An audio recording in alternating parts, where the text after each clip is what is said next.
welcome to the Other 98% podcast, a podcast series to shine a light on the arm wrestling community as a whole. From the new pullers to the pros and veterans, everyone is, will be, or has been a part of the Other 98% at some point in their arm wrestling career. No matter where you are in your journey, join the Other 98% community. Be sure to like, share, and subscribe if you want to see more. Tonight, very special guest host. We have Hugh Jackman, a.k.a. Wolverine, a.k.a. John Anthony Fernandez. Hey, thanks, man. Thank you guys so much for having me on the Other 98%. You guys are doing really cool things. I love it, man. I feel honored to just be a part of it. Thanks for having me on. Thanks for coming, man. Yeah, man. Thanks for coming on. We appreciate it. And tonight, we are interviewing Josh Vinikoor. Hi, Josh. How's it going, Josh? How you guys doing, Josh? Oh, for those of you who don't know Josh Vinikoor, you will. That's the idea, right? Looking forward to it, man. So, Josh, how old are you? 28. 28. Oh, my God. Oh, 28. God. Just a baby. Still young, man. Still young. Young ass man. And how long have you been arm wrestling, Josh? I've been arm wrestling for, I'd say, about 16 years. And I probably went to my first competition with my dad when I was around 9. So I had a couple years onto that. Wow. And your dad's been arm wrestling a long time also. Yeah. Long time. Yeah, he's a veteran in the sport for sure. Absolutely. That's So awesome, man. you associate with Team New Jersey, correct? Yes, that's been my team my whole life. Your whole life? Yeah. Cool. That's awesome. Where I started, it's where I'll always be. That's awesome. How many guys are on that team now or have been over the years? Like, does it fluctuate? I've seen so many people come in and out of that, that training. We've had times where we've had 20 guys coming consistently. We've had a stacked team to lulls where we've only had a few for a while, and then it always comes back up, and then it comes back down. And it's like anything. When you're there for long enough, you see a lot of transitions and see a lot of people coming in and out of the sport. Now, what was it like being a 12-year-old and going to New Jersey practice? It was the coolest thing in the world. Of course, when I was a kid, I thought my dad was a superhero, because he was the strongest man I've ever seen. But then he brings me to practice, and all I see is, 20 other superheroes, Right. including, Jim Bryan. I mean, and Bigger ones. Bigger superhero. I mean, Right, my dad was yeah. middleweight. He was 176, 180 pound middleweight. Yeah. And I mean, he was really strong and really good at the time. And, then I'm walking in there and I see someone like Luke Eldridge, who, if you guys don't know, he's, 6'7", 500 something pounds. Holy moly. Wow, And boy. then, everybody from Dave Mount, Steve Carbone, obviously, Jim was the coach, and even, the women that were training there at the time. I was literally walking into middle school the next day after that. I'm like, everybody's so small, you just can't compete with that. And it was really cool seeing, all that at that age, and them bringing me in and treating me like one of their own, and teaching me at such a young age. And I remember around that time, a couple of years after that, around 2005, Jim won his first Worlds in Japan, right and left-handed. And mind you, I'm a kid, and he's a world champion. And anytime I got on the table with him, I felt like, he's, honored, that he's going to spend time with me. So it was really cool back then. It was a different kind of sport. The sport back then was much smaller than it is now. There wasn't really social media there was a Northeast Arm Wrestling message board, ARMTV was coming up at the time, but there wasn't Facebook and all that. And it was a different environment. But it was really cool. It was really cool to see the transitions throughout the years. That's great. Now, this is something that I wanted to bring up because I think you were ahead of your time on this, because the United States has not picked up onto this yet. Okay. but other countries have. You had an arm wrestling club in high school, which is something that, you know, in Europe and other countries, that's something that is common there. Yeah. But Yeah. that has not caught on here in the United States. And you did that probably before anybody. You're probably the only one in the United States that has had a high school arm wrestling club. I don't know if I was the only one. Possible. I'm sure that, who knows? But, Possible.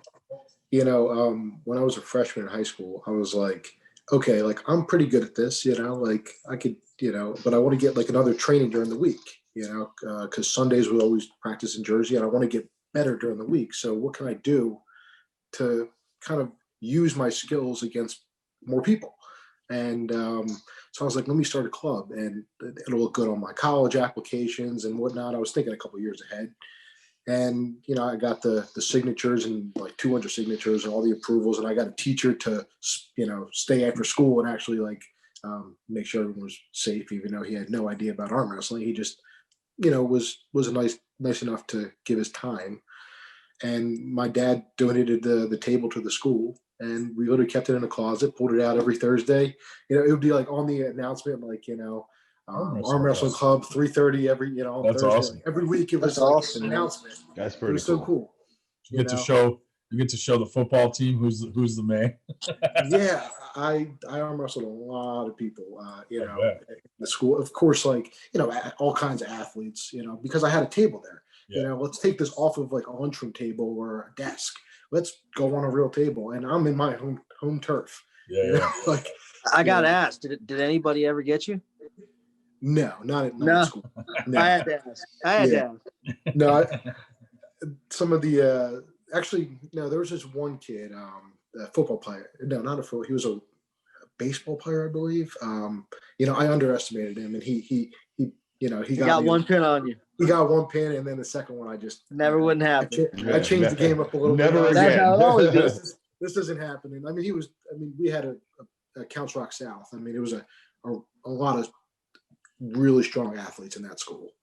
From, you know, that trained hard, and it was really fun. You know, I remember got to arm wrestle, you know, teachers and the principal, and, you know, I remember there's this guy, he was like the vending machine guy that looked like a bodybuilder. You know, he was, you know, all jacked and veins popping out of his forearms and everything, and all the kids were like, oh, like he was like kind of looking at like what was going on, you know, and he was like, oh, you know, let me get on there, and, you know, and people were like surrounding us, like, you know, oh, Josh is like arm wrestling like a real like man. It's like the closest thing to a fight. Yeah, like, this is like this. I mean, he was nice, you know, but I mean, I smoked him like 3 times. Like, not That's even awesome. That's awesome. Went right over his hand. Not going to give him a chance. You know what I mean? Yeah, there's no better feeling. You know, and it's, you know, and I never got in a fight in high school, and I think it had to do with like the arm wrestling thing. You know, because I can see that. You know, like no one ever like picked on me. No one, you know, it was like I became kind of friendly with everybody, you know, because this was something that like, you know, it was you're fighting, but you're not fighting. You're it's a test of strength, one-on-one, but you know, no one's really getting hurt, and it's a positive thing. And I just wish, you know, after I left that someone could have, you know, kept Take the reins. Yeah. But there was just nobody there at that time that could have done that. Yeah. But it was a fun time. That's cool. Yeah. You guys feel free to throw any questions out also if you have some questions. Thank you, Bryan. Yeah. Well, I'm just saying, you don't feel like I have to, you know, have to ask them all. It's a one-way question answer. Yeah. So we're just here to watch. It was one of your goals, though, to beat your father. Yeah, that was like one of my biggest. Did you goals. beat him? I did. It took a while, but you know, it was you know, when I was a kid, of course I saw, you know, my dad was a superhero. I mean, my dad, Josh Vinikoor, you know, was a national champion in middleweight, you know, 176, went to Worlds, the whole thing, you know, he's been to Zloty and all that. I mean, he's, you know, back then he was really good. Yeah. In his weight class, obviously. I mean, I've seen him at Philly practice in recent times. Yeah. And he's still like, fast as shit. That's he's 10 years fast. after yeah, that's like 10 years after his prime. Right. You know? So I can imagine like what he Yeah. was like back then if Yeah. he's still kicking butt right now. You know what I mean? Yeah. I remember, you know, that was one of my goals was to, you know, beat my dad like every kid should, you know, have a goal like that. Yeah. And, you know, Jim was like, you train with me, you know, I'll teach you how to beat your dad. Nice. You know, I'll get you strong enough and I'll teach you how to, like the technique of it, you know. So that's awesome. You know, my dad had a move, you know, called the chop. You know, it was basically a shoulder roll. You know, straight down on your arm. And if somebody did like a straight post, you know, it would literally just go straight down. You know, and the way to beat that is it's a little technical, but it's not that difficult when you know how to do it. And if you have some strength behind it and know the angles, it's pretty cool. So that was one thing Jim was teaching me how to do, along with getting me stronger when I was a kid, and making sure I didn't get hurt in the process. Yeah, that's great. So, yeah. Plus, like when you come to Philly practices, you're always passing on whatever knowledge you've received in the past to newer guys, which I think is great. You know, with newer guys in the sport, you know, one, you want to teach them, you know, how to do it safely. Mm-hmm. You know, two, like, you know, what do I get out of smoking a new guy? You know, it doesn't boost my ego. It boosts my ego when I beat someone that's above me. You know, right. I mean, it's fun to play around, go back and forth, but, you know, I don't get anything out of just pinning somebody, and they don't get anything out of just being pinned. Right. So let's work the center, let's work some angles. And when they do get better, now they can give me more of a fight, and I can have a better training partner. That's a good way to look at it. I haven't never really heard anybody say that before like that. Yeah. I like that analogy, if you would. You know, little insight on like Team New Jersey, as you know, when like you guys know Sean Latimer, right? Mm-hmm. Yeah. You know, obviously, you know, he big, large, really strong. You know, huge good freak. Yeah, weirdo. When he first started arm wrestling, I was like 15, 16 years old, and he just came off of like world record benching, like 900-pound bench, you know. And for the first like 3 months, I was beating him. Now, mind you, I'm in high school beating this guy who's coming in as like, you know, monster. The Incredible Hulk. Yeah. You know, and you know, it was really cool. Like, I mean, the ego I was walking into high school every day with after, you know what I mean? For that first 3 months, you know what I mean? Like showing pictures of like, this is the guy I'm beating at practice. Like, could you imagine? Do you ever remind him of that? Oh yeah. We talk about that all the time to new guys, because the lesson to be learned there is it made him like mad enough to keep training and coming back, because you couldn't let some kid in high school, you know, some chubby kid in high school beating him. Yeah. That's awesome.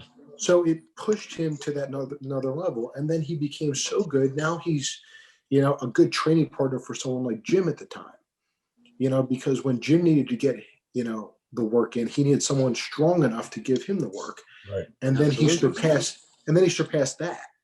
So to see where he came from, to see where he went to, just because he put in that work and didn't quit, because he had all the genetics for it. I mean, the big hand and just strong, you know, but, you know, he didn't have the strength in the right directions. He didn't have the technique like nobody does when they first start. Yeah. You know, but with training and with that consistency, you can build that, you know, and you can beat people, you know, far above like where you should be at a quicker time if you have the right foundations, you have the right people teaching you. Yeah, absolutely.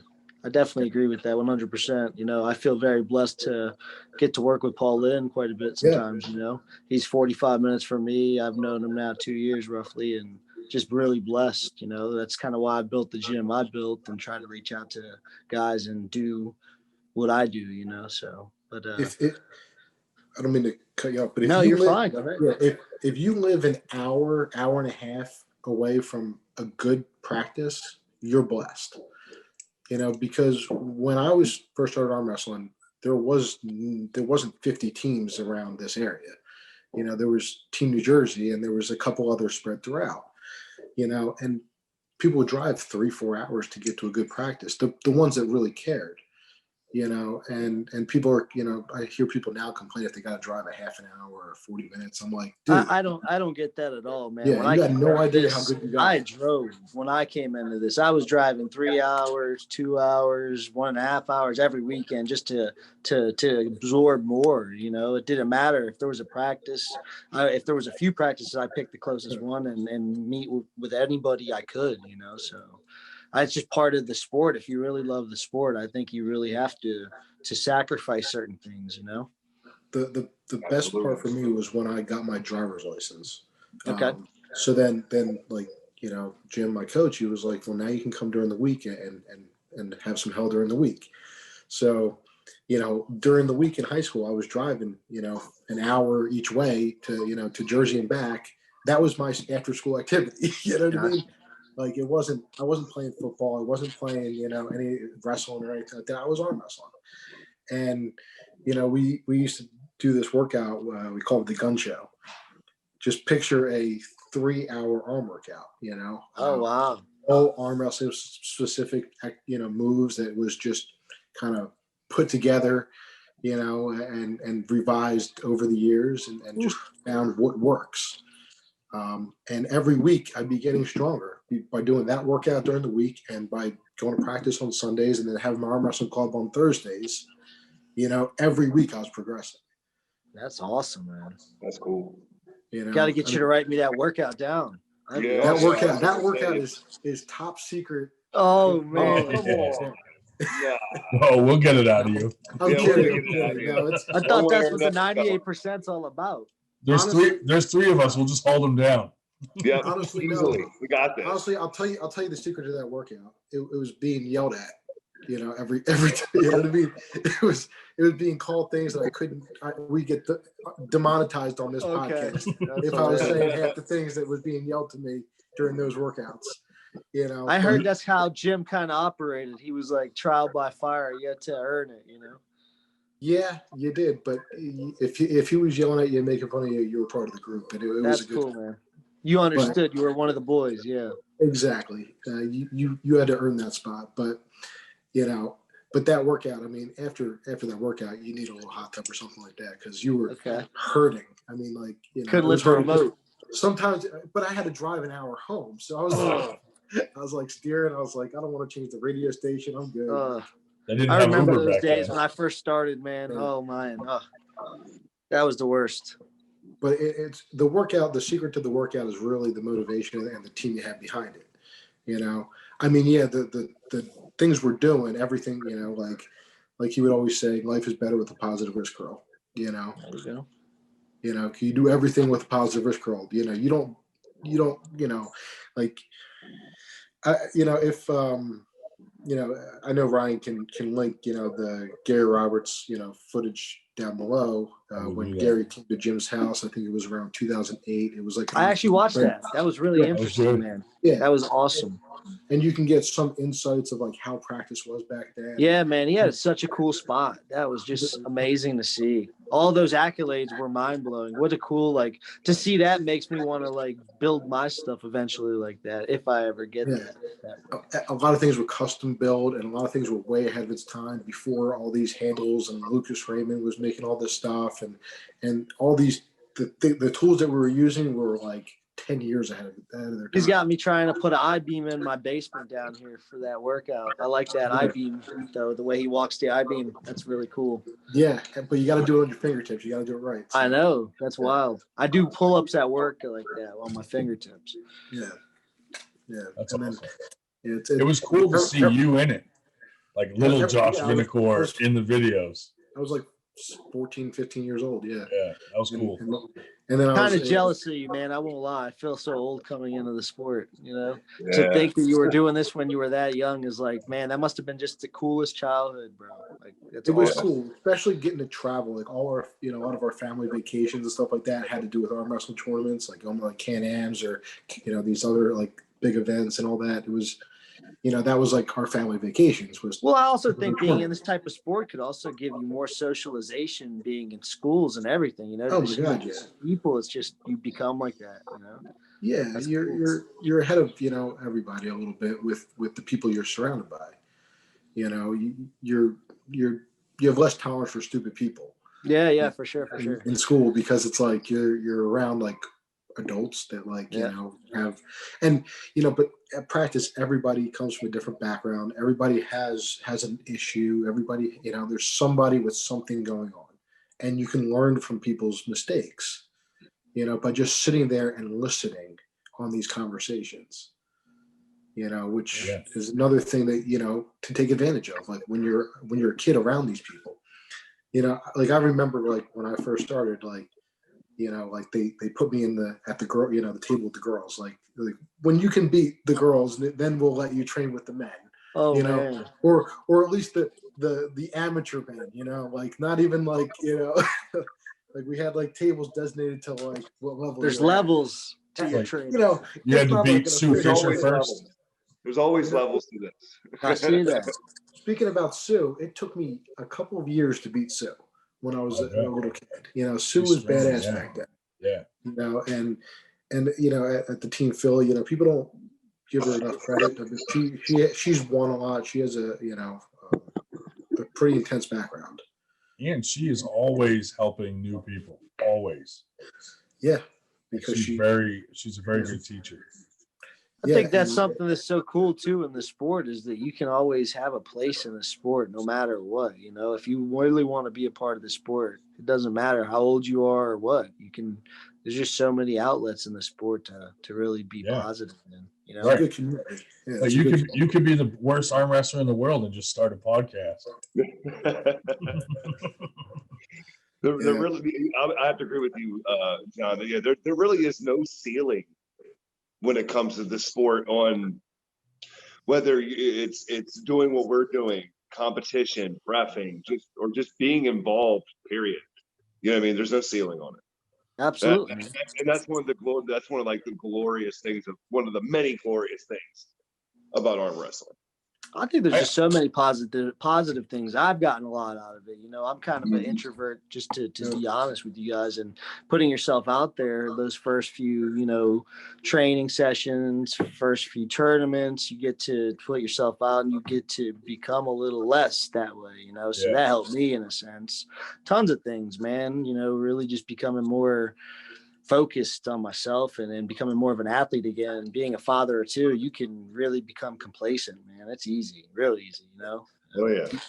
So, but no, it's been nothing but positive for me. Tons of new friends, Yeah. It's just it's great all around. The biggest thing for me is just the amount of new friends that I've made, and the literally just under a year that I've been in this community.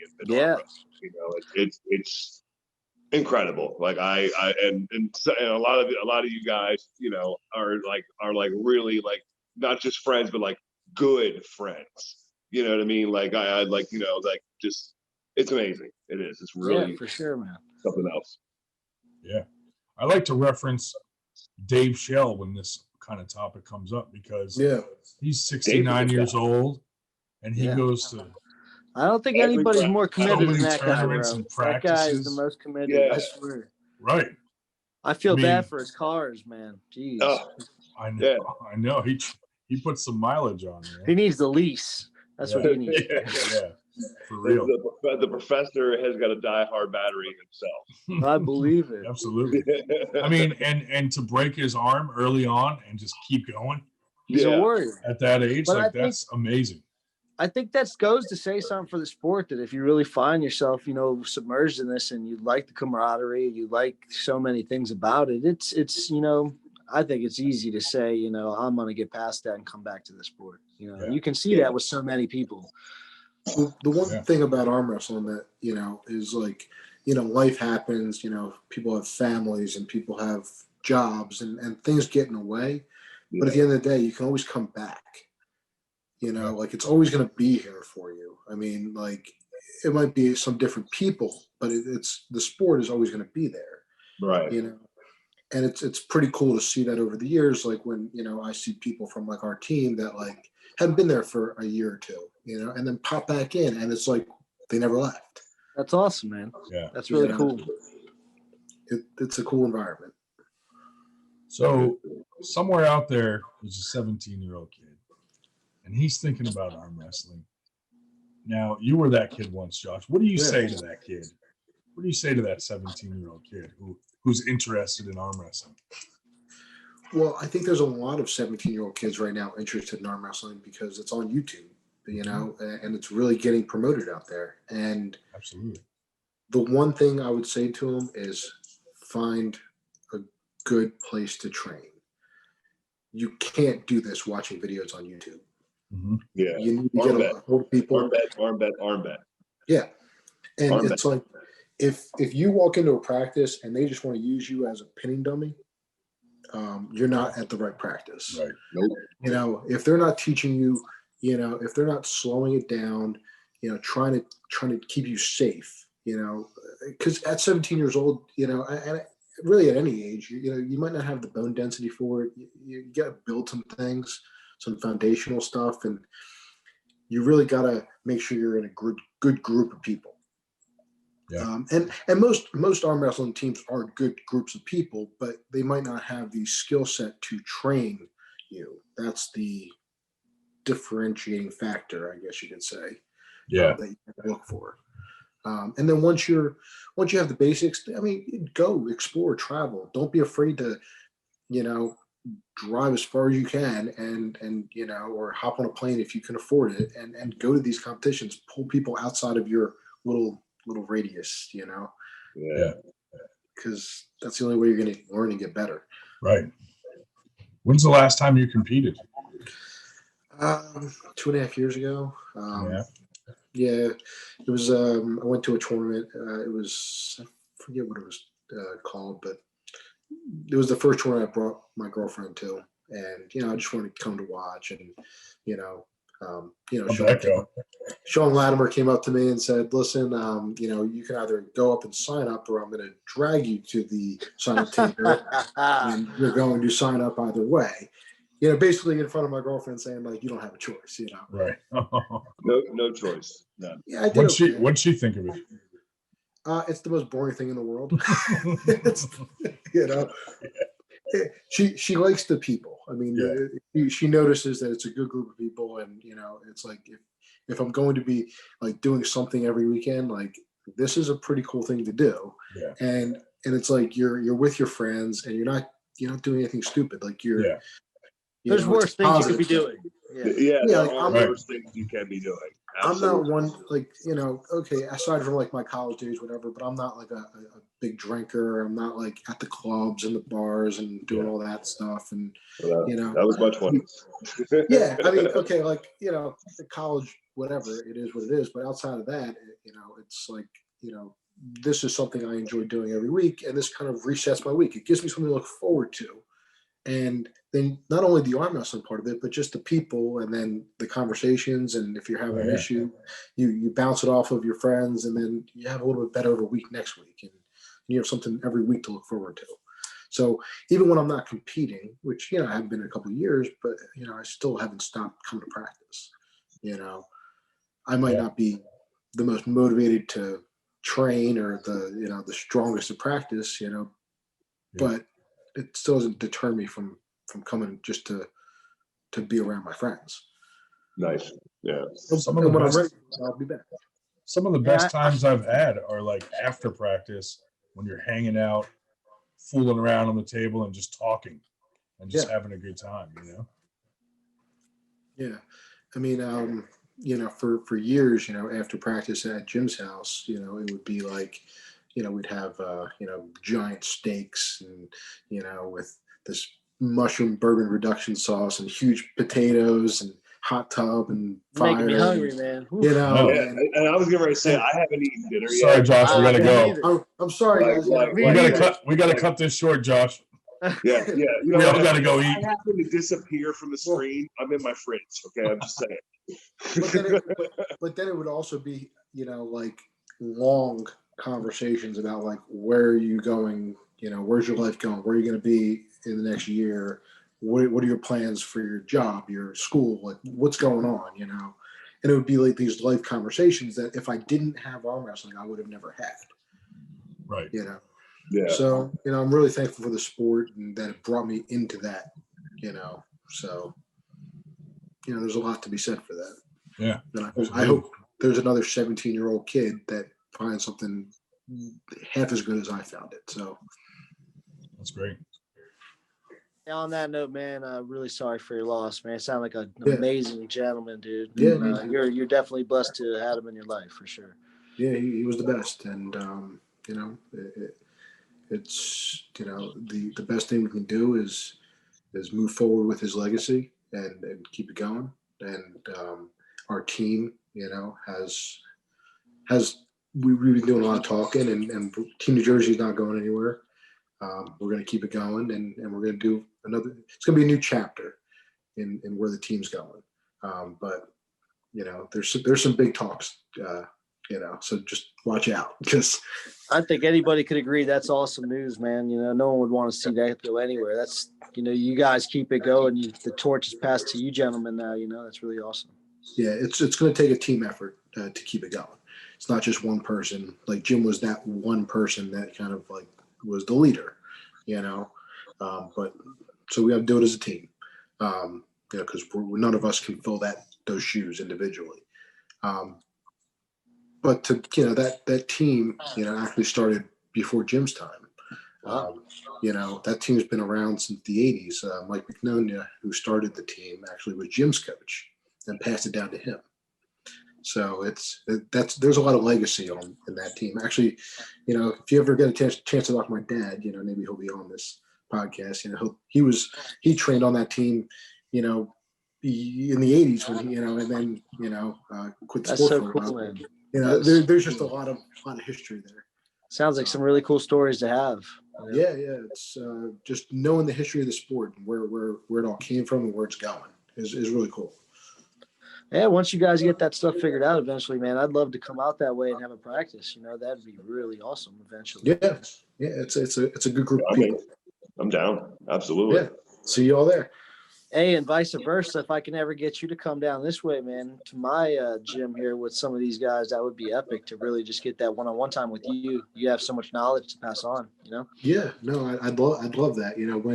When Corona dies down a little bit and absolutely, totally understand. Then I'm totally willing to do that, because I really, this kind of made me reflect, and also like made me want to be more of a part of the sport. And that's kind of why I'm on this podcast, is because like when me and Ryan talked about this podcast months ago, and I kind of gave him that idea for the other 98%, I kind of want to do nothing about it. Like I want to be part of it. I don't like to be, I'm behind the scenes, whatever.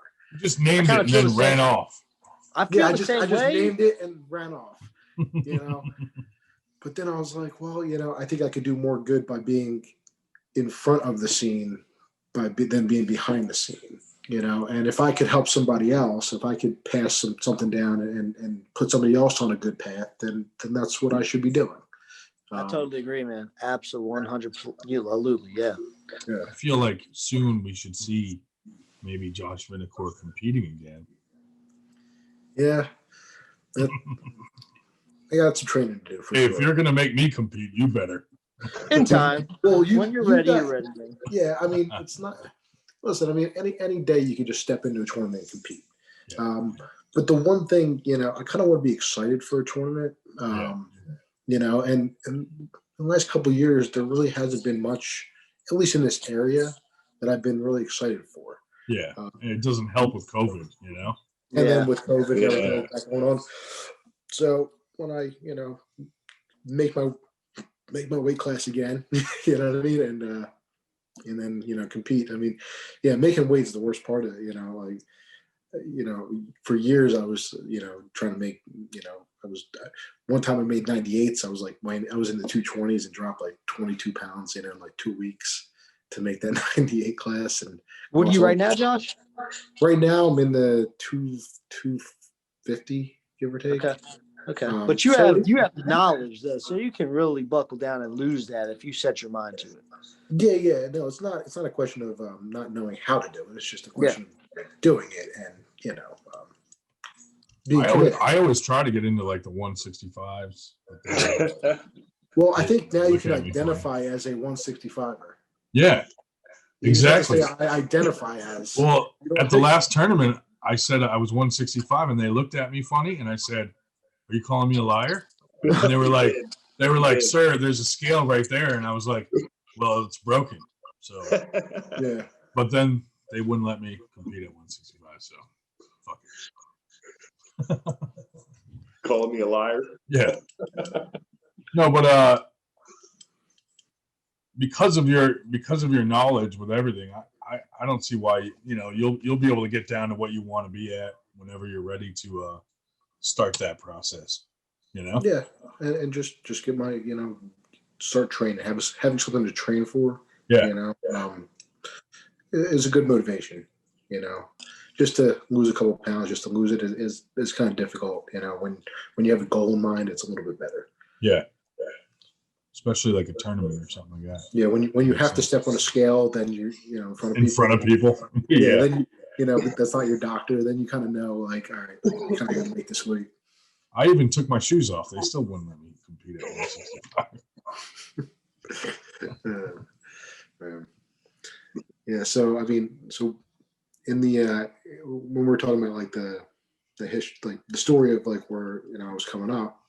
The one thing Jim was training me for was to compete at nationals, back in the day. Now it's kind of a shame that they don't have nationals for people, but it was really hard back in the day to find a junior class. So like the 18 and under classes, or like 17 and under, whatever it was, because that's like where, a kid, it was like I was always competing against grown men, even though they were novices, but I was always competing against grown men. And here and there, I'd get to compete in teen class, which, and then I ended up competing in teen nationals, and at nationals, it was a teen class, won the teen class, which was cool. That was my national champion. I mean, it wasn't nearly like the open, category. I mean, you're not even close, but, it was still something to train for. It's an accomplishment that I was always proud of. So. Awesome. I found it really cool on the last podcast you guys did with Paul Lynn when you were interviewing him that you got to actually come up with Storm Chelino. That's really cool, that you guys got to work together and you weren't that far apart, No, Storm was always on another level than I was. I mean, he always, whether it was genetics, he trained harder, whatever it was. I mean, but it was really cool, like seeing his progression too, coming up in the same class, and how far he took it. I give the man a lot of credit. He worked hard to get to where he is, and he's a monster.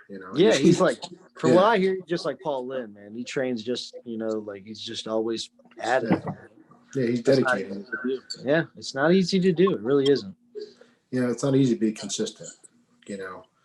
It's the hardest thing. I can agree, man. I mean, I come from a bodybuilding background. My brother's a IFBB pro bodybuilder. Wow.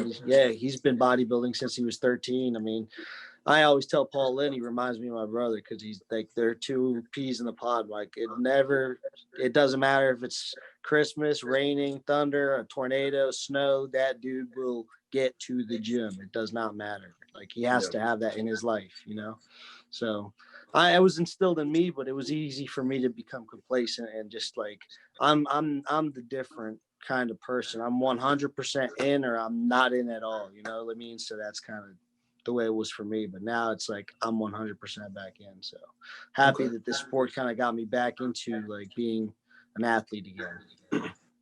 Yeah, no, and the sport is great because there's really like no age cap. Exactly. You can keep going forever. I mean, okay, you might not be the best you were at a certain age or whatever, healing and recovery and all that, but really, I mean, there's a class for everybody. Ever since I got in the sport, Paul's been a little bit ahead of me. Just a little bit? Just a little bit ahead of me. Just a little bit. Just a tad bit, you know. He started late like me, so, you know, catching up to him. Finally. Yeah. And it's good to have like little like at the certain practices when you have like someone that you're like really close like to, like strength wise, technique wise, you know what I mean, that like you go back and forth with. Like it always sucks being the guy that like is the weakest one because you're getting blown away by everybody and it just feels so far to, or if you're the strongest guy there, then it's hard for you to work you, and get you the training you need. So, take advantage of it if you're in that middle ground. On that topic, I actually had like a conversation with Paul about that. We were driving not too long ago, and I told him this, and this kind of goes to a lot of new guys coming into the sport that might not realize this right away, because I've seen it with my progression, and then now being really serious, getting much stronger, I see it more and more and more, and it's really, how do you say, steamrolling and building motivation for me. So take it for what it is.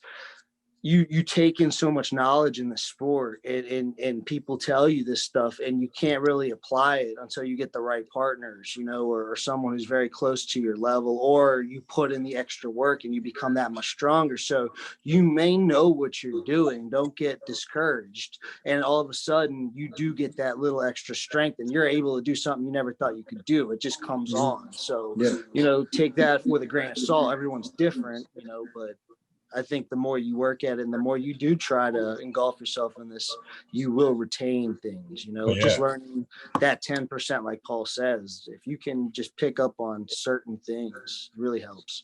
Well, when he said 10%, I even think it's less, people I believe, I think you're absolutely right.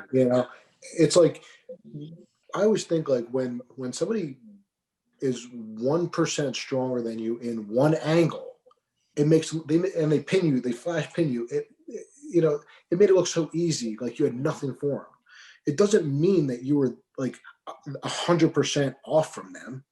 They just hit you in the right angle at the right time with a better move. So it doesn't, there's so many factors in arm wrestling that like you can't say that this person is so much. I mean, somebody just grabs you and you can't do nothing with them. You can't go out of their hand. You can't go out of their arm. There's just nothing there. Okay. Yeah, they're on a different level. But if I'm in a match and it stops, I didn't get flash pinned. I'd rather hit first, but let's just be real, it doesn't always happen. And I stop the match, I'm still in it. Yeah, absolutely. That person is not better than me, in that scenario, because it's just who can be patient, who can wait for that person to breathe a little bit and make an adjustment that's just going to open up just a little bit of an angle that I'm going to take advantage of. If the match stops, it's not over. The worst thing I see people doing is as soon as the match stops and they panic and then they start separating and then their arm starts going and then they start jerking around. I'm like, it's like if you could just slow it down and just I was definitely guilty of that in the beginning for myself. Yeah. It's easy to do that. It's very easy because you get this surge of adrenaline. It's like you're in a fight and you want to win. And if you can slow it down in your mind and you know what you're doing, you can try to apply it, and I think you can get more work that way as well and be safer, And even worse than that side of the table is when you're winning and you have the best position on the person and you start getting antsy, and then you start making bad moves. Yeah, I agree. I think I was guilty of that just here recently, man. I had it win, I believe, and I just didn't do what I should have done. So, but I take everything as either learning or growing, it is what it is, man. There's been times at Philly practice where I'm arm wrestling someone and they're beating me, and Josh, for instance, will come up and make one little adjustment to what I'm doing, and then that doesn't happen anymore. I'm beating that person. So it's like one little thing that I was doing wrong, or not even necessarily doing wrong, just something different that countered what that person was doing to me, and then boom, they couldn't do it anymore. Sometimes one small adjustment. One small adjustment. He showed me the first time I ever met Josh. It was one time before. The only time I was out in Jersey. he showed me one thing because I was a top roller. He said, you're holding on to people's hands. Just pull your thumb and load back if you're going to top roll. And it stuck with me and it helped me. You know, you showed me a few things and I was like, man, this is crazy. Like it just, everything kept like, that's what I fell in love with about arm wrestling. It's not just, going sideways like you think when you're a kid. It's like, this is wrestling. This is like actually wrestling. There's moves you can shut down certain people's strengths. You know, I love that about the sport. It's like chess. You know, it's just chess, the best. absolutely. Yeah, it's definitely chess. Yeah, like I remember one of my most fun wins was some Atlantic City tournament. It was like an expo event, whatever, and two of my friends came with me, and before the event, we're standing outside getting some food, and Addis, I don't know if you guys know Addis T. I can't pronounce his last name. He looks like a superhero, this guy, and we find out we're in the same class, and my friends were like, oh, I thought you were going to like win, but not going to happen with this guy. You know what I mean? Like he's way, just looking at the two of you, it's not going to work, And I was like, oh, thanks for the confidence, guys. I appreciate it. Oh, man. Yeah. Jerks. Well, long story short, went through the whole class. It was a pretty stacked class that day, and it came down to me and him in the finals. Flashed him once, then he was on the B side, and then I had, beat him a second time, whatever. And, I ended up winning that match. It was a pretty grueling, like, hook match, and he left his wrist open. I ended up top rolling him in a hook. It was a fun match, but it was like one of those, like, I shouldn't have won that match. Like, he was, the stars kind of aligned in one direction, and that's why I won, and I just had a better technique that day. I had a little bit more endurance. He was a little bit more worn down, you know what I mean? But I got the win, and it just shows you, like, even somebody that is on a different level than you, like, it doesn't make it impossible. Right. Like, it could happen, Kind of like boxing, you always have like a puncher's chance to get a lucky shot in. Or, yeah, there's always a shot. Yeah. Like, of course, like if somebody's like, like I'm not gonna, like if I'm pulling like Marcio, I'm not gonna hit. I don't feel like leaving my arm one side and then my body's going to the other side. It's a good idea. Yeah. Yeah, I mean, it's just not like there's just some common sense barriers there, but Yeah. Behind that. yeah, but at the same time, if you're within like a level of somebody, like go for it. Like what's the worst thing that happens? Yeah. Well, I mean, there's some bad things that could happen, but Yeah. But try something, like don't do the same thing over and over and over and over again, Right. Like, if he beat you, if you try to hit his hand, it didn't go anywhere. Well, try a different move, Yeah. Yeah. The one thing I feel like people have a hard time doing is adjusting at the table. That is like one of the hardest things when you're in a real tournament to adjust your move based on what your opponent's doing. It's a really fast chess match, and you just hope that your final adjustment is the right adjustment. Yeah. With that said, how many tournaments would you say before you really get comfortable to like that degree where you know what you're going to be doing if someone goes this way or that way? What would you say? For me, I don't even think I'm still comfortable with it. Okay.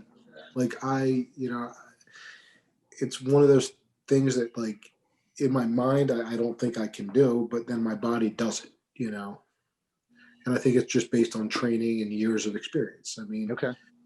And sometimes I'm wrong and sometimes I'm right, and I was never the strongest guy, and I have small hands, like relatively in arm wrestling. I have a tiny thumb, and I had to find ways to use my, disadvantages, as some people would see it, to an advantage.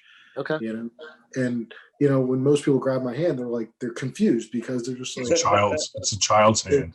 it's a little small for a 250-pound, puller, but Because he started arm wrestling so young, they never grew past 17. I was thinking that. I don't notice because I don't have big hands either. Yeah, me either. They're strong hands because Yeah. I've been a mechanic and body work my whole life. So, see, I remember that about you. You have really thick balloon hands, so it's hard to get around your hand. If I remember that. But it's also the way I set up. Okay. It's Yeah, you not, like leave a lot of air space in between your hand, don't you?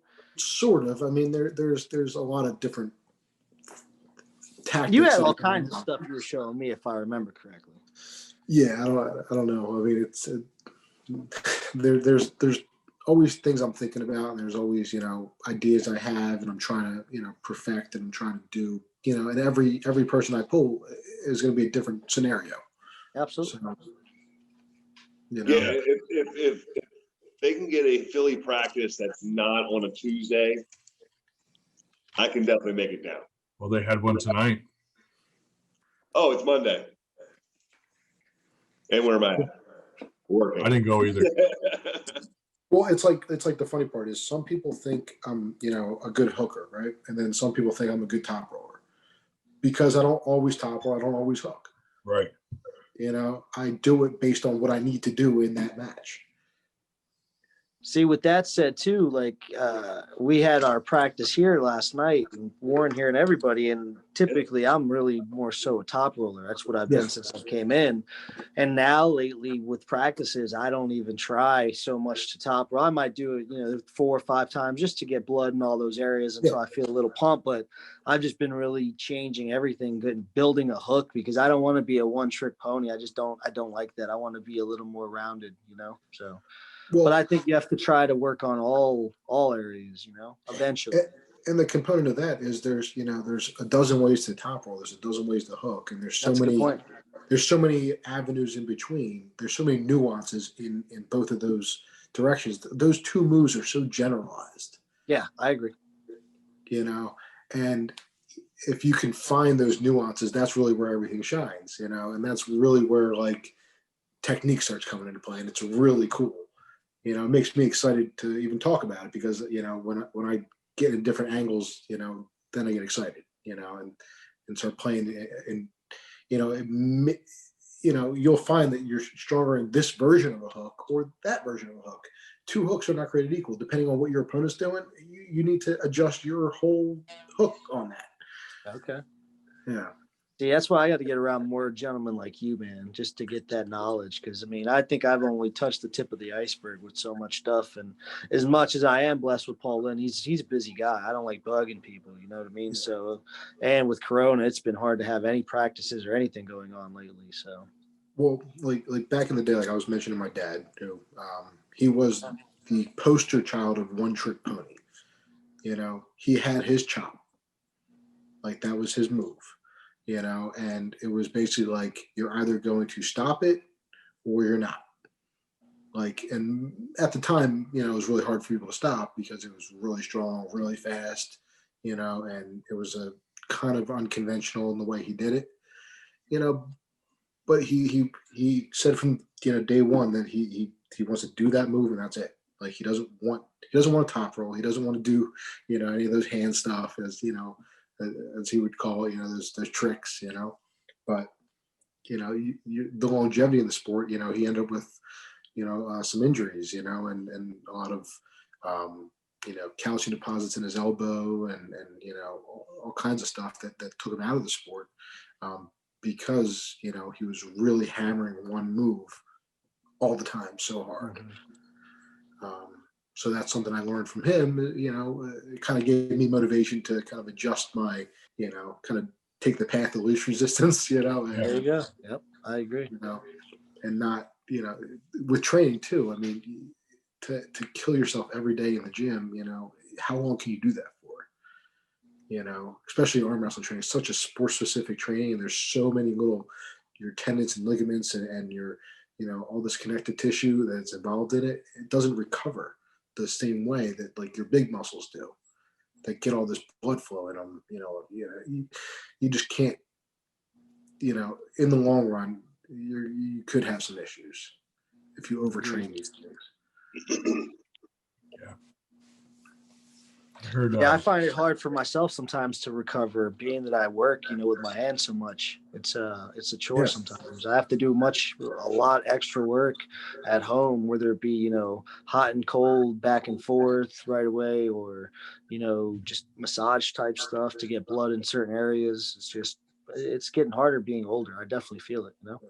But then a lot of people say that you know, that manual labor type strength, you know, is the best for arm wrestling because if you're doing it all the time, You know. Yeah, I definitely that kind of was the way it was. That's kind of the way it was for me. Like, you know, Paul always said I had a good hand and wrist. I would open myself up because my arm and the rest of my body wasn't connected as well. So it's been building up, you know, more foundational stuff now than anything else. Like I'll be honest, like my dad brought me to arm wrestling practice because I was horrible at every other sport. You know, like I didn't want to run, you know what I mean? I didn't want to do anything that involved the ball. You know what I mean? Like, gotcha. And he was just like, well, you know, like, this could be a cool father-son thing, you know. Like, you didn't miss nothing with the other sports, man. That's you probably. Well, looking back on it, I know I didn't miss anything, you know. But in the beginning, I was like, you know, like I remember in high school, like they were trying to get me to wrestle, you know. So the wrestling coach was one of my teachers, and he was like, I'll give you the shoes, I'll give you the gear, like just show up to practice. Like we need someone with your grip strength, like. You know? Oh wow. And I did it for like 2 weeks, and he was like, "Oh yeah, be there for 5 o'clock in the morning for a run." And I was like, "You got to be kidding me!" You know what I mean? Like, this is not gonna last. He was like, "This ain't my sport. I'm going back to arm wrestling." Yeah, we're gonna do 5 miles. You know, 5 o'clock in the morning. The only thing I'm running is my mouth. That is it. You know, the old had like, if you know I'm running, then you should keep running too because there's something behind me. You know. Yeah. You know, that works because pretty much everyone in this sport is late. Even tournaments start late. Perfect sport. You know, so I kind of like, you know, it was like kind of a blessing to find a sport that like, you know, I mean, of course it's good to have, you know, some cardiovascular strength. I mean, you know, you don't want to be like out of shape, but at the same time, like you really don't need to run, you know. I don't know. I got a 3-year-old. I got to run, man. I'm not going. Well, you're running for a different reason. I feel it was sometimes. It's like, okay, I got to get my cardio back. You know, we always made fun of Jim because his forearm was like thicker than his thigh. Like if he put his forearm like laid it on his, you know, it'd be wider. You know, but like those are like the genetic elites for arm wrestling too, because like someone like RVJ, you know what I mean? Like if you have legs in arm wrestling, you're kind of at a disadvantage. Yeah. You know, because like you can look like a 220 and weigh 180. You know? Yeah. Like I have legs. I don't really train my legs, but you know, like it makes it a little bit harder to make weight. Yeah, I kind of agree with that. I do too. I'm kind of like just stocky overall. So yeah, I got to either keep my food really consistently dialed in or I can fluctuate up or down, you know? Yeah, for sure. I heard Warren may have pinned Chuck Bardo at practice. Is that true? Twice? I think Chuck's coming after my title. Uh-oh. I don't know. I'm going to have to watch out for him.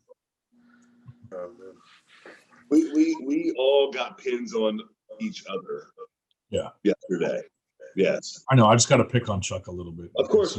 He teases. Let's just say it doesn't count at practice. Yeah, it was a great practice because that was kind of what I was hoping for around that whole practice. Like the way it was geared is I didn't want anybody really trying to go 100%. Everybody who came had already been doing prior things. I had trained throughout the whole week. The whole thing kind of came about really quickly. So, but the turnout was great, man. I mean, couldn't ask for a better practice. Everybody was chatting, you know, back and forth. They'd get the work in. Other people would get on the table. It was a perfect setup, man. It really was. I look forward to getting more people coming through and making it a regular thing, you know. We got Josh Musser there who can arm wrestle like 6 days in a row, 24/7. Doesn't even phase him. He's ridiculous. I'm only going to pull him like twice when I'm fresh and then never pull him so he can't laugh at me. I'm going, what's up now? He loves like weakening you and just being like, Yeah, because he'll go all night. He does not get tired. You should have seen him. He showed up with like muck boots and he was like 5 inches taller. I was like, dude, it's like your head won't fit. You got to take your shoes off. Yeah, what did you call them damn things? Muck boots. I forget. No, I forget. Tell him he's not allowed to wear shoes in your basement. Nah, bro. If you'd have saw what he wore, you'd have been like, "What the hell?" They were like this much taller. The dude's already tall. I know. He doesn't need the high heels. He was like, he's literally like maybe 2 inches shorter than me without him, dude. He was taller. He was as tall as me, if not taller. That's pretty funny. He's a good kid, though. Yeah, good kid. He's great, man. You talk about a motivated kid, man. That kid's gonna do big things in the sport. How old is 22? Josh is 22, 23? Yeah. 23, I think he said. I think he said 23 or 24 last night. Yeah, he's gonna be 24 soon, I think he said. It's a good age. I think I met him when he was 22. Oh, he's built for the sport. Yeah. He's gonna be strong, and he's motivated. I wish. Let's start at 38. Let's be that guy. Now, I'm gonna be 40 April. So I don't know, man. I came in late 33, and I kind of look at it like, look, man, if you want it, you'll make it happen. Look at Todd Hutchins. You got to shoot for the stars, like Paul says. So if you got to believe in something, believe that you can do it. Now we just need to get bigger events that are coming back. That absolutely you have something to train for. Because like if you win in nationals, like that's something to be proud of. Like if you win some local bar event, nobody cares. I agree. And and that's like like the best experience I ever had in arm wrestling was when I went to Italy for it. In 2009, I won nationals, and they gave me that ticket to be on Team USA for Worlds. Now that was also a rude awakening because I didn't realize how good everybody else was there. It is Worlds. Well, yeah. Like, I'll put this in perspective. Like, my first match was, I remember it was against this the Russian kid in the class. This is 18 and under, 176 and up, and I remember like he literally let me hit, and he didn't move off center. And I was like, what in the hell just happened? What is going on? Like, I just traveled across the world, and I just got smoked my first match. Stonewalled. By Russians, nonetheless. Yeah, I remember he won the class. But you let our whole country down. Oh, God. The whole country. And then I had a few good wins after that, and I had some good matches, But yeah, and it was the coolest time in the world. I mean, like just the experience. Just to think about that in a nutshell. I mean, arm wrestling got you that experience. I've never been to Italy. That's crazy to think about. If only I get that experience. That's crazy. That's so cool. It was my first 3 weeks of my senior year of high school. Wow. So like I remember my parents had to get permission for me to like miss my first 3 weeks of senior year of high school. Yeah. That's crazy. And they were just like, who wouldn't want that? Let's go arm wrestle for 3 weeks. Forget school. Sure, I'll go do that. Sign me up. I'd like to forget work for 3 weeks and go arm wrestle. Well, to put things in perspective, I mean, it was like literally either go to Italy for 3 weeks with like my dad and Jim and his family, and the rest of Team USA, or and then I gotta miss my senior trip to Florida that year. That was the exception. So I was like, senior trip to Florida or Worlds in Italy. Worlds. Wasn't really a hard thought. But if you could just like I wish people could see like what I saw from my perspective, because I was only a kid, you know what I mean, and I was just pulling a junior class, but like the level of competition over there was, bless you, thank you, was like on an incredible. He barked. I thought it was a small dog barking. That's what I thought. I thought he barked. That's all. Like a little Shih Tzu. That's his nickname. Yeah, you're Ryan Shih Tzu Grondin. Can't say that on the podcast. Yeah, can we say that word? Oh, you're right. Bleep. No. You got to beep it out. But no, it's a dog breed. It's not like I'm actually saying, poop. Poop. So you got to go there and then kind of vacation with Jim and his family for a while, right? Yeah. We well, the competition was like, I believe 4 days. It was like 4 long days. It was like 10, 12-hour days. because the way they split up the classes and everything like that. But I mean, it was a huge event. And then after that, it was the big after party. And then, I remember I got picked up from his family, him and his family at like, I don't know, 5 a.m, because the competition was right outside of, I believe it was called like it was like Venice area, like northern Italy. That's awesome. So we literally spent the next 2 weeks traveling all the way down south. So like it's Pisa, yeah, awesome. Pisa, That's all the cool, way down to Rome, That's cool. Pompeii, Yeah. Florence. But the last 2 weeks just looking at Italy. Yeah, wine tasting in Tuscany. Wow. We went to gladiator school, in Rome. It was pretty awesome. That's cool. Yeah, it was pretty awesome. And all the just like traveling with the family was a cool experience too, because Jim was a state trooper, so he's like really like aware of his environment. And, like made us like always on a swivel. Yeah, like made us like checking, like constantly. And we're always on alert. And it was always like the double tap of the pockets, make sure you got your wallet, your phone, like, you know what I mean? It was always like, oh, did you see that guy that was, standing next to you with a gun? Like, oh, you missed that? Like, how'd you miss that? Yeah. Like it was it was a pretty cool experience, especially like all the stuff we were running. I mean, literally like, like Jim's wife, Brenda, I mean, she's amazing. And she literally had us planned out from like the time we woke up till the time we went to bed. Like there was no time for, rest. Like, here's where we're going all day. Here's what we're seeing all day. Yeah. That's cool. You got to get the most out of it when you're out there somewhere. You're right. Absolutely. Yeah, we saw everything. That's cool. And that was, I'll never forget that trip. I mean, that was like one of the best trips ever, and it was just like, I've only seen that stuff in history books, man. That's cool stuff in geography books. But the only reason I was going there was because of arm wrestling. That's what brought me there. I wouldn't have had that experience without the sport. And if people can, if arm wrestling could be, for anybody that's like coming into the sport, like use arm wrestling as like a reason to travel.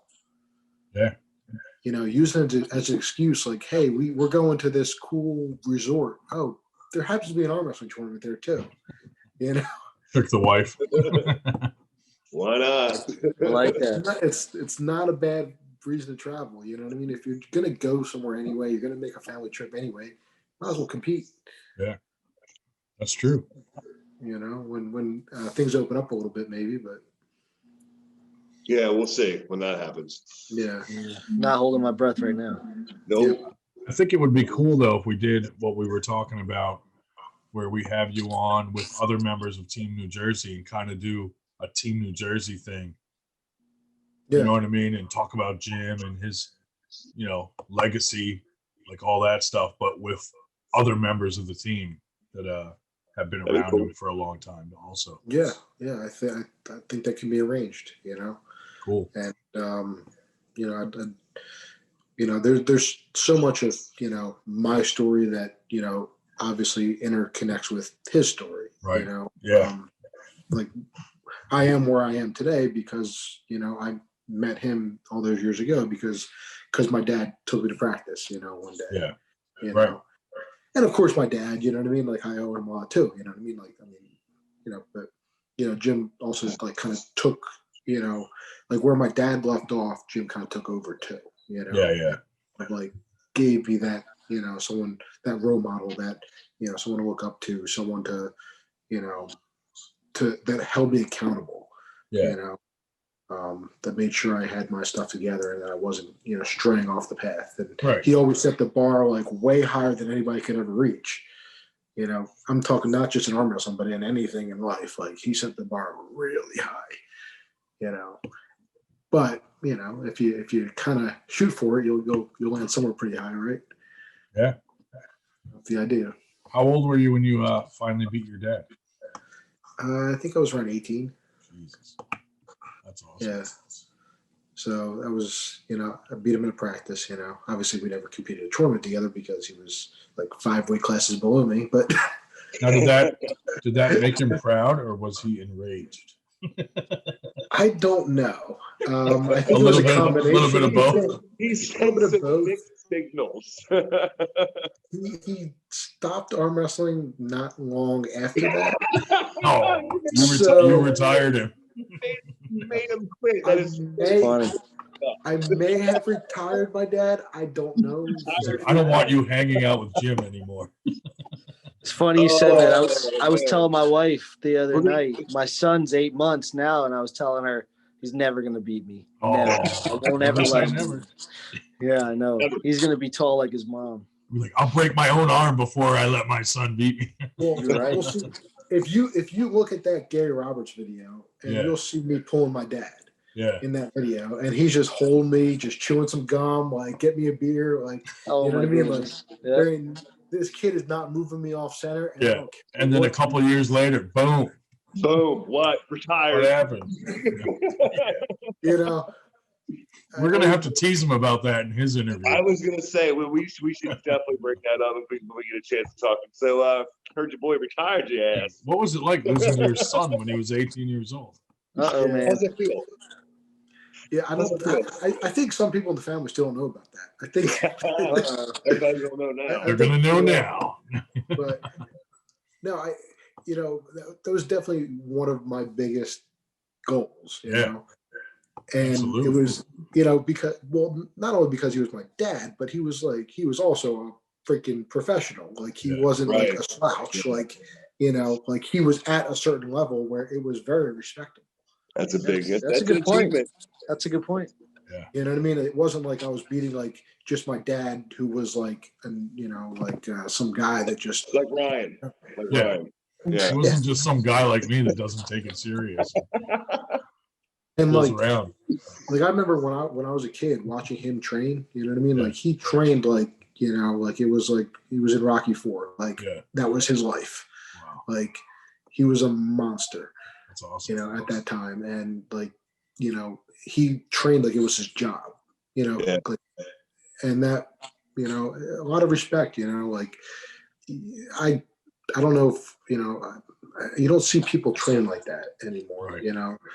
There's a very rare group of people. I mean, like a Paul Lynn or something like that. Yeah, but there's a very rare group of people that train like it's their job. Yeah. Like train for arm wrestling, like, and they literally like will kill anybody to win. Like that is like all they care about is winning. Yeah. And I couldn't believe how fast he was when I saw him, dude. I was like, wow. Yeah, he was And that's like recent. Yeah. And that's reminded me of like Frank Hurst speed, Yeah, I mean Like, Frank's another one. I Frank's was really fast. happy to see Frank pulling again. Yeah, that was fun. Yeah, that was my first time ever seeing Frank Bull. Yeah, me as well. And what a cool guy. cool. I mean, what a nice guy to meet. He seems like just an intimidating person until you meet him, and he's so cool. It's like Frank's a teddy bear. he's so cool, man. What a nice guy. He really is. Yeah. No, I mean Frank and Jim used to have a big back and forth for years. Oh yeah, they were trolling each other a little bit when he was at Philly. They trolled each other for like 15 years before Wow. trolling was even trolling. That's funny. awesome. That's impressive. But at the end of the day, they were friends. You know what I mean? Yeah. Like at the end of the day, Frank's been to he's driven to Jersey to train. You know what I mean? Like he's but no, I mean he's an incredible arm wrestler, and he came to that Philly practice a couple weeks before he went to that challenge match thing, Mhm. and I was really happy to I was talking to him, really happy to see him back, and and he wasn't even like, he was still very strong and fast, but he wasn't nearly where he was. when Oh, he was no. on Yeah. top. And just to put that in perspective, like, a trained up crazy. version of Yeah. him is scary. Bro, he's a scary dude on the table. He's a scary dude on the table. Yeah. I always like watching him pull because just the speed, like just He's so fast. Oh, He's so ferocious. yeah. He lets it down on the table. Done. and for him, when So- you talk to him, speed's not something he trains necessarily. It's just something that he's just genetically gifted for. And a lot of people try to train speed, but it's like there's so many factors to it. Yeah. It might have to be like your muscle fibers, type 1, type 2. It might have to be, you know, whether you have the balls to actually hit. You know? Yeah. Your move also could be a move that takes more time. Like you said, like your father's move, a chop, to me, that's a quick move. You can engage that really fast, you know? Yeah. Like when my dad would engage that move, it would start at his toes and work. He would be like loaded like a spring. Okay. You know, and everything would just be ready to fire from his core all the way through his arm, you know. And what, like, I always kind of like tell people what it felt like in his prime was like trying to catch like a 120-pound dumbbell just dropping straight down. That's crazy. Like, that's what it felt like, you know, Wow. just like trying to like, boom, you know. And if you're not ready for it, it's gonna hurt. And it could. I've actually seen him like snap a couple people's like biceps right off the bone. You know what I mean? I was a kid standing right there, like, you know, he's on the stage and this guy with arms, 20-inch biceps, and just pops right off the bone. I saw that once. That's not fun. Yeah. Yeah. I've seen it like just like curl up from here the whole way up here. Ooh. Oh. No thanks. But then again, you know, with good technique, you can kind of redirect that kind of move. Yep. So it's not, the brunt is not coming straight down at you. Right. You know, and You can also deflect it with bad technique. Just let it roll right out. No, you can't let it roll because it's coming straight at you. Your Hey, hands. you should make a song like that, like the Elsa song. Let it roll, let it roll. That's it. Yeah. No, when people hit it, you know, like people that are really good hitters, I give them some credit. You know. I told my buddy Corey up in New Hampshire that Frank was coming, Corey Dupree, and Frank goes to their practices up there in New Hampshire often. So he was like, listen, you got to arm wrestle Frank just to feel his hit, but do not commit your shoulder. Do not he said, just hold him and just let him pin you to feel the speed, but don't commit anything and just let him hit you. And I was like, all right. And then he did. And I was like, wow. I was like, that. Well, I could see why you would people say like that. my dad and like Frank Yeah. are the worst practice pullers. Right. Yeah. Because they don't have a slow medium. pull. Right. It's a 0 to 100, and you're not getting anything in between. Yeah. And so, you know what? They're probably not efficient at that lower speed as they are. Maybe not higher speed. You know what I mean? Well, yeah. I mean, like that's their move. And Frank is still strong. You know, yeah. He slows down. He's just still got a hand and wrist. He's still, diesel in that way. But when you add the acceleration to that, I mean, it's a whole other level.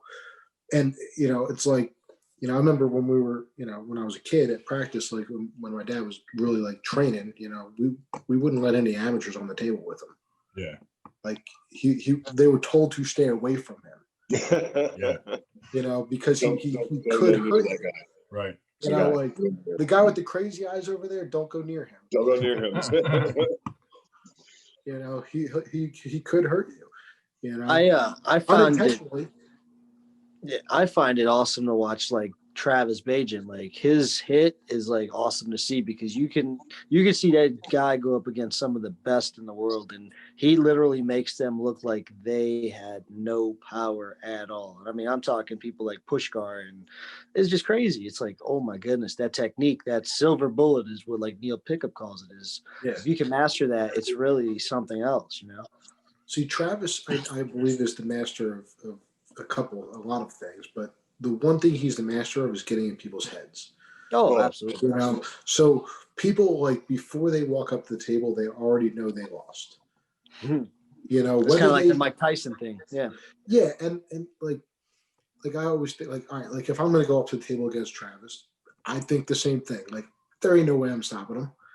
You know what I mean? Yeah. So am I really going to give him 100%? I think that about everyone. But it's true. If like if you gave them 100%, if some of these guys that are closer to his level, like weren't already beaten before they got up to the table, I think Travis would have a little bit of harder time. And he's also the master of making you hold on to him. Yeah, absolutely. you know, something that like I always, you know, you always something that I've always like kind of analyzed is like, why do all like, you know, elite pro matches end up in the straps? You know, and it's I truly believe it's because they're both not stupid enough to hold on to each other. Yeah, Makes sense. makes sense. You know, like if your hand's getting taken out of position, why are you going to hold on the way down? Yeah, You know, like let go. save your energy, right? Yeah, save your energy fighting the straps. Yeah, makes sense. So I mean, that's one factor. I always believe that, you know, if my hand's getting taken, I'm not holding on to you. I'm not gonna just watch my hand go down. I had much more success when I stopped holding on to people, for sure. Yeah. Yeah. I mean, it's good to initiate and hit, but you know, if somebody's gonna out hit you, I mean, What's the point? what's the point of holding on as you're getting pinned? Yeah. Well, Josh, it was lovely speaking with you tonight. Yes. It was a pleasure, guys. Hey, thank you guys for having me on, man. It's I like weird this. to interview someone you know, Yes, like John, you but see all the time or you know. Isn't it though? It's hard to like you already know all the stuff you're kind of asking, so it's like, you know what I mean? Yeah, like I've told you a lot of these things in person. Right. So Yeah. it's hard to ask them. You know what I mean? But at the same time, it's you're fun. more comfortable with it too. You know. Yeah. Yeah. Right. I mean, I Warren, I don't think I've ever met you in person, though, right? No. Nope, not yet. Coming soon. That could be a good thing. Coming soon to There's a lot of people out there that yeah. think that's a good thing. You know? What, him not meeting you in person. Yeah. I don't both ways. Yeah, because you got that tall arm, you know. You got Well, that. When John asked to be on the show, I thought it was a good idea because I'm like, that's another person that doesn't see Josh every day. Yeah. Yeah. You know what I mean? Or talk to him every day. So it would add some interaction to it. You know what I mean? Yeah, no, I appreciate No, it. I felt like you did. Yeah. I appreciate you having me on. I enjoyed getting some of your background. I mean, that's just to be in the sport this long. I mean, that says enough in itself. You know, that's awesome, man. Yeah. I think everybody wishes they got into the sport when they were your age. Honestly, you know, it's just kind of one of these sports that went under the radar. I definitely agree with that. Definitely. But in no way do I ever think I'm better than I am. Like I know I'm not an elite, you know, whatever. I'm decent, okay, you know. But the reason I stayed in the sport this long is because of the community, and that's something that I've been trying, you know, with this podcast and with you guys to promote. You know, because you know we have a really cool community. There's no other sport that has what we have. You know, it's like you know when you go to like an expo or something like that, and you see all the different athletes. I mean, you could tell who's who. Like the MMA fighters are all serious on their face, and they're all walking around, you know, with their shoulders all wide. And, you know, you got the bodybuilders all tanned up and, you know, like looking like they're all shredded, depleted, and miserable. You know, and then you got the arm wrestlers. You got the arm wrestlers just happy as can be. Yeah, Walking around, you know, talking to everybody. You know, they're the fun people at the expos. Like they're the people that everyone want to be around at the expos. Yeah. You know, because it's like, you know, and then it's like after we're done, all right, let's go get a beer together. You know, you could be like the biggest enemy on the table, you know, but like your best friend off the table. Yeah. You know, and then you guys absolutely. can practice together too. You know, people invite people that they compete against to their house to train. Right. You know, because if we both get better, then we can beat other people. That's you it. know, and there's no other sport where other teams train together to compete against each other. Especially something like this, it's technically an individual sport. Like you're not going to teach your enemy how to beat you, but people do it. Yeah. Like they want the other guy to get better. Absolutely. You know, and that's what's great to see is, you know, you want the younger guys to get better and come up and beat you. It means, you know, the sport's growing. You know, something that Jim always told me, it was like, you know, I don't want to beat this guy because of a trick, you know? Yeah. So he would teach, he would show people, exactly how he beat them. Right. You know? You gotta have a level of respect for that. That's awesome. And then come back the next year and beat them with something else. Yeah. Because he would figure out something even better. Yeah. He was always thinking of something new. He was like a savant. He would wake up in the middle of the night and think of a technique, or, and then have to try to practice, like be like running down, like, all right, like I have an idea, like, all right, and then break this thing down, like years ahead of everybody else. Like it was really cool, and that's something that, I don't see many people having, that kind of like, everybody kind of like gets the information, disseminates it to other people. Right. But to be the people that come up with the information, to be the people that innovate, and try, like, and come up with these ideas and these not just ideas of how to train, but what to do on the table, and how to approach this style and that style, and outside of the box. Yeah. And then do it. It's pretty cool. Well, with that said, too, shout out to Zach Lee. When I just saw him at those challenge matches, he kind of reminds me of someone like that. He gave us a lot of information. He picks things apart. Yeah. Oh yeah. That little thumb thing he does. Yep. He's a special eye. Very smart dude. Very smart dude. Yeah, I heard good things about him. And it takes a special eye.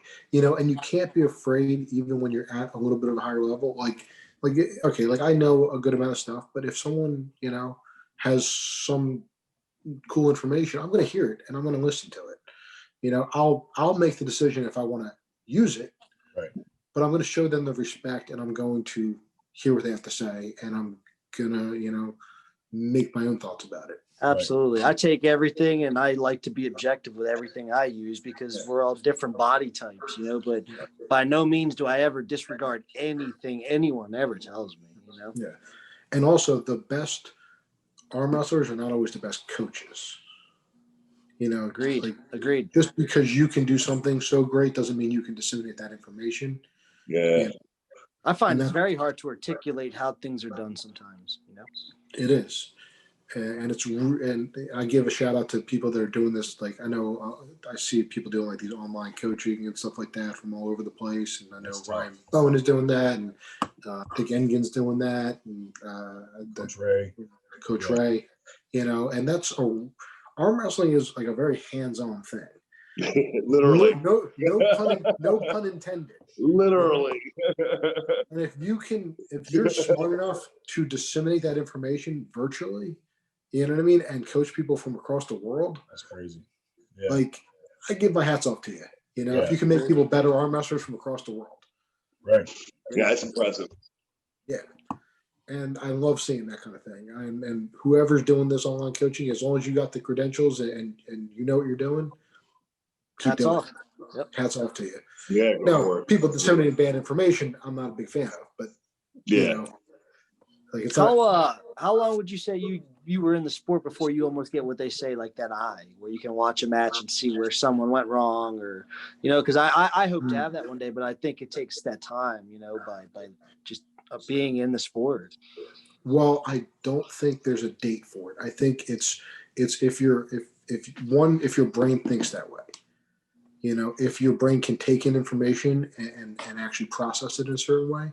Mm-hmm. Like my dad, he was in the sport forever, and he can teach basic stuff, but I mean, he can't see that stuff, and he can't disseminate that information like that. Yeah, that's going to be me. I'm never going to be that guy. Yeah, I find seeing that stuff, I can see that stuff. I can't emulate it yet because of the strength, but I think because of my background in like mechanics and angles and just building things and what I do, it kind of comes a little easier for me in that sense, of seeing things more so. Yeah. If you have the eye for it and you can see it, it doesn't hurt to watch tape, and study arm wrestling like you would any other, course that you would take in college or something like that. Arm wrestling is an art, and not just watching matches for the pin, just see who wins, but seeing where did they place their elbow, where did they put the strap, you know what I mean? When did the transition take place? Yeah. Where's their hips at? Where are their feet at? Where, how are they holding the peg? You know what I mean? There's, so many angles to look at.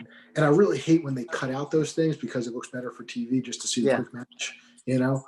But like, there's so many things that go into a match, and then all right, like then you take pieces of that, then you try it on, you know, at practice. Then you kind of analyze it that way and see, okay, if I put this strap on this way, add this pressure, and let's figure it out, you know. Gotcha. Well, like at that tournament in New Jersey at Dad's Bar, you were standing near me, and we were watching a match, and you were like, "Do you see why that guy just lost? Or what did you see what happened there that put him in a bad position?" And I was like, "I have no idea." And then you pointed it out because you caught it, because you have that eye to catch what mistake the guy made that put him in a bad position when he was in a good position. Well, and I think a lot of the coming from why I have that eye, I guess you could say, just my motivation to get better. And I realized I was never going to be necessarily the strongest arm wrestler out there. You know, I'm just not genetically gifted to be the strongest arm wrestler out there. You know, I can train, I can be good, you know what I mean? But growing up as a kid, I was always pulling men, you know, adults, like as a child, you know? So I was like, okay, well, if I can't beat them with strength, I think I got to get better technique, you know, to kind of make up and close the gap a little bit. So, which motivated me to be much more technical, you know, because a lot of people, when they come in as an adult, like, you know, like you guys are grown men, you know, you guys are strong grown men coming into the sport, you know, and you might be able to get away with a little bit less technique because you're stronger than some guys that you just toy around with, because no matter how hard they train, they're not going to have the hand strength you have or the wrist strength or whatever it is, you know? Yeah, I don't find that at all. Yeah. Well, that's why you're the worst arm wrestler in the world.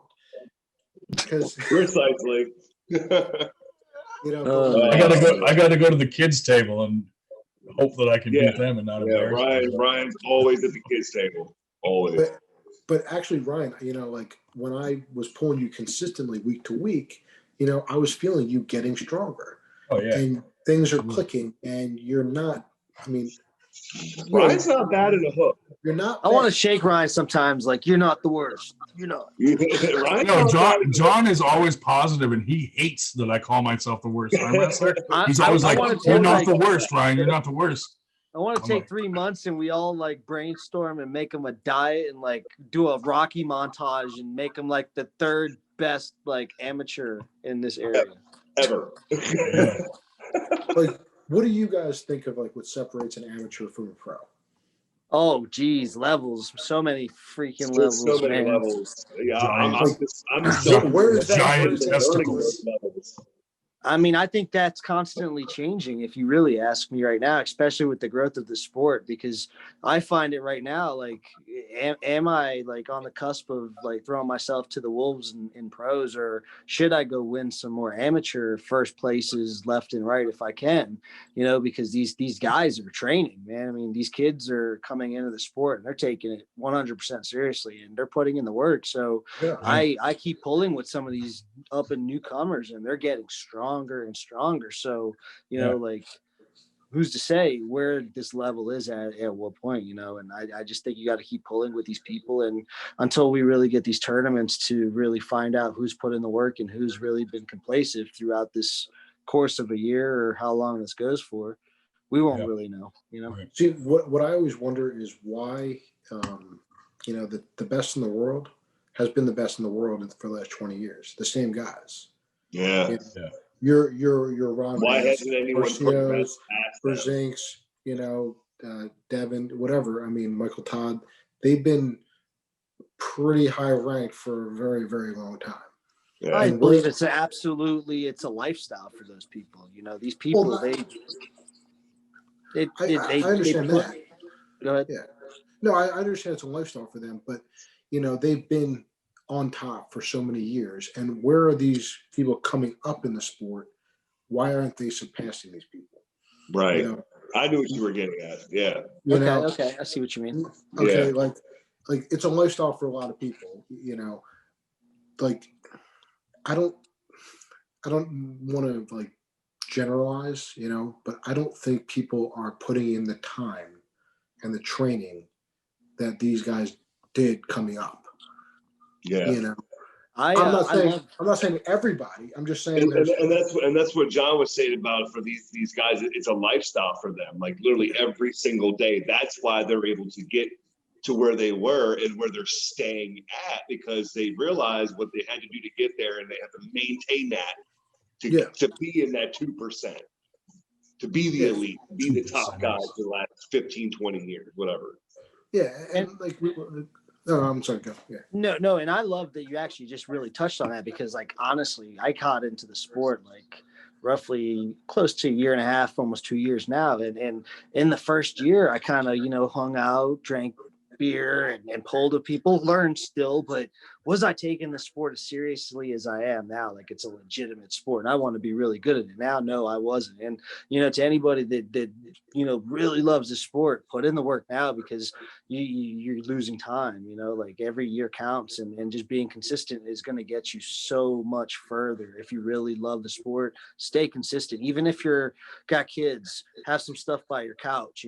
Get some stuff in your car. You had 15-minute lunch breaks at work or lunch. Eat fast, do things like that. Find places to get that work in. People knock Roger Bailey for his pull-ups on his deck, dude. Whatever, get it in, because it shows. Even if you just knock out some pull-ups at work and some push-ups, you're gonna feel those little bits if you're doing them 3 times a day, 4 times. Get what you can in. It all helps.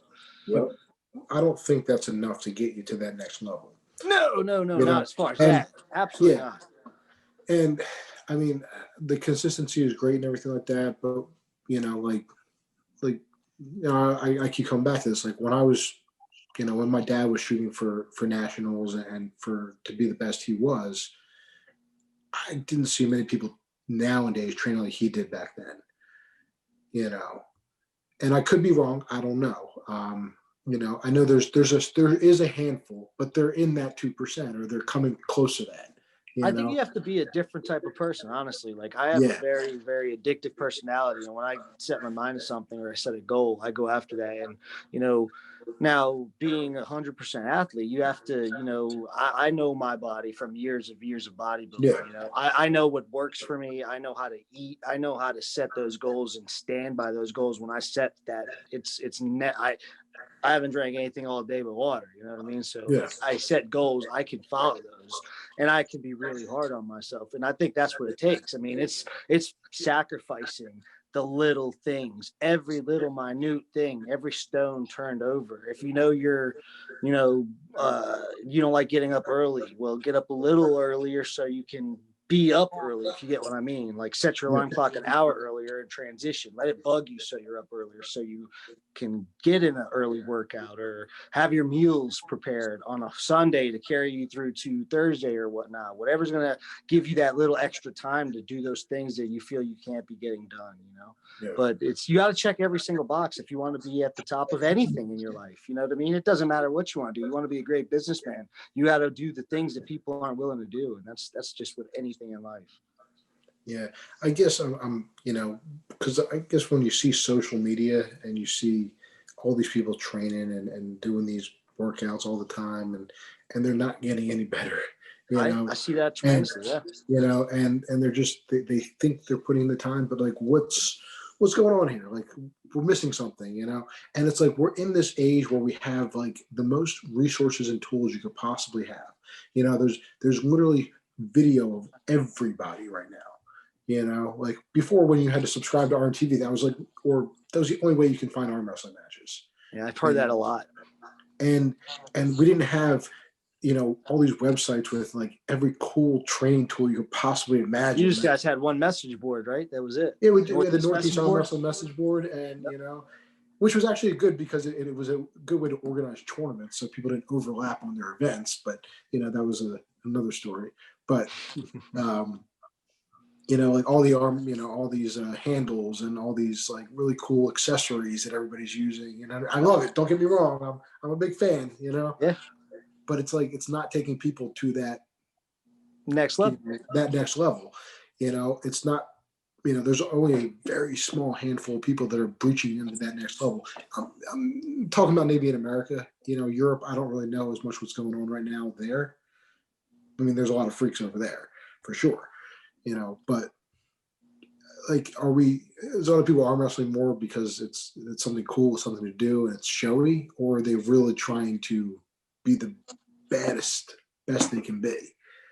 I think like, that's going to be person to person, and really you're going to have to ask yourself that, you know what I mean? Like, you have to be, are you willing to sacrifice the things you're going to have to sacrifice to be that top tier if you want it, Yeah, that was always like something we always strive for, was like nationals, you know what I mean? Like, we really, and back then, those nationals were stacked, like, I mean, just like, you don't see that kind of, there's a few tournaments that are like close, but nowhere near like how it was like in the mid 2000s with like each class like just being deep, and then you have all these local events with, like 2 or 3 guys in every class, and they have like 20 classes in these events. And I'm like, what do you know what I mean? Every guy gets a trophy. Everybody gets no, not even trophies anymore because they're too expensive. I know. A medal. A chocolate medal. Yeah. It's like, and it takes just as much work to be the worst at something also. Yeah, we got to give Ryan credit, It's not easy being the worst. It's not easy. It's a lot of losses.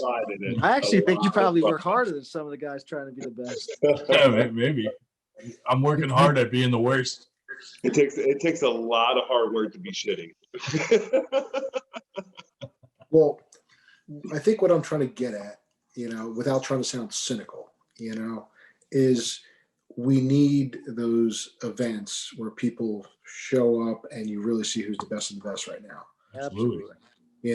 Because, okay, we have contracted athletes, in certain aspects, that can't pull these events. Okay, we'll forget about that, But other than that, like, I really want to see, like, I want people to travel all over the country again and come to these big events, Yeah. Like, I find it fascinating. I want to see that the guys who put in the work and they see them come up. It's really fun watching guys come up that really put in the work. Yeah, you can really relate to them, and if maybe you're not where they're at, you can use them to really motivate you to get some more, momentum in your journey. So it's great, man. It really is. As long as you don't let that kind of stuff affect you. Some guys can get into the sport and become either really conceited, or they can just let this stuff, a loss bug them. Like, you're gonna lose in the sport. You just got to take that. Well, it's how you lose. Do you get better from your loss? Yeah. Do you learn from it, make the adjustments, and improve, or you just say, "Oh well, I lost. I'm not going to change anything about it." Yeah. When I'm feeling down, I go watch one of Johnny Blade's inspirational videos. I'm just kidding, Johnny. I love you. I love you. All right, this is where we're ending the show. And sorry, Johnny. Johnny's on next week, where he will be telling us, how to be inspirational and a vegetarian. Does anybody have anything to add? Because I was going to say, my device is literally on its last friggin' limb right now. So I think Warren needs to charge his device before the podcast. I did. I did. Listen, dude. The next time I see you, I got like 5 of those battery box chargers. They give them to me at work. I'll just give you one, and you can keep it charged, and you're good. It's like a second battery. I charge up my device before I go to work, but I use it for work. So about 25% of my battery is already chewed up over 4 to 5 hours worth of using it. Gotcha. Plus, it probably doesn't help that our podcasts are like 2 to 3 hours long. Yeah, probably. Yeah, we got to break it up in like part 1 and 2. Yeah, or 15 parts. Part 1, part 2, part 3. All right, guys. Well, I think it was a pleasure, and I think we need to. Yeah, thanks for coming on, man. And John, thanks for jumping in. Hey, thanks for having me, guys. Yeah, Josh, I look forward to hanging out with you sometime, man. You just have tons of stories. I could just listen to you all day with your old stories. I'm sure you've hung out with like the greats. That's awesome, man. Yeah. That's what happens at Philly practice. That's stay there till like 11 o'clock at night just listening to stories. That's awesome. The one good thing, if any new guys are listening to the sport, that's the one thing about arm wrestling is you can it's a sport where you can actually hang out with your idols, You know, Yeah. like you can actually meet them. Like it's realistic. Yeah, Yeah. for sure. The chances of you being in the Actually same happen. room with someone that you idolize is real. Yeah. Yep. Yeah. Shit, just go to one Morocco practice. Yeah. Just show up to one. Yeah, you'll get Yeah, just go to one. You'll meet them all. They're all there. pretty much. It's easy to take it for granted too, really is, man, in the sport. You know, like I reflect on being 3 months into the sport and riding down with Paul to, you know, State College and hanging out with him at the Arnold's where he won the 2019. Like, and I'm walking around with Storm Chilino through the expo, and it's like I think back now and like it was so much then, but it's like I'll never forget that. That's crazy, you know. So it just it motivates me even more, man. It's awesome. Really. Yeah, and you don't realize how badass that is in the moment. Dude, you know? it was epic, dude. And then when Paul won, I have all this stuff on like my own video, like Yeah. you know, and it's like the you can always go back to it and you can feel that energy. Like even when he went to the WAL and he pulled Paul Talbot, I was there. You know, I have that tape of my own, and you can feel that energy. There's nothing like that. Yeah. Being around those people and just it rubs off on you so much. And even in other ways, they rub off on you. You know, like in all facets of life, you want to be better when you get around good people. So Yeah. Can't get around better people than, you know. Agreed. Look, and then you could always start a podcast with your friends. Yeah. So and it's awesome. It really is. Yeah. We recommend if anybody ever, you know, wants to get in the sport and, you know, has a question, you know, or is a little unsure, just message any of us. You know, we'll always be happy to answer. Not me. Join, Not me. join I know a little bit. Join the other 98%, you know, Facebook, Arm Wrestling Facebook page, you know. Sure. Yeah. And if anybody out there is in between like Lancaster, you know, like Pennsylvania or like Philly or, you know, Jersey, you guys are looking for a practice in between. I got this basement set up pretty good now to where we can make things happen. Reach out to me if you're not my friend, hit me up, whatever. We can make things happen. You know, I'm open to help anybody, and I think I'm good enough I can keep people safe now, you know. Absolutely. Cool. Then you guys want to plug any of your stuff? This is our stuff. This is our stuff. This is I don't know if you have the Instagram stuff. pages. I don't I know. don't have anything else. we have all the stuff. I don't want more friends on Facebook. I'm just talking about the Facebook group. Yeah. John, do you want to plug your OnlyFans page? I Yeah. don't have one of those. Sorry, man. This is the OnlyFans page. Yeah. No time for none of that, man. All right. All right, gentlemen. It was a pleasure. Thank you guys again for having me on. We'll Yeah. see you boys Thanks later. for coming, John. Awesome. Thanks, bro. Hey, man, maybe not this weekend. Next weekend we'll do another practice. Absolutely, man. Absolutely. Yeah. Hit me up. We'll see you guys. See you, John. Later. Bye. I gotta pee real quick.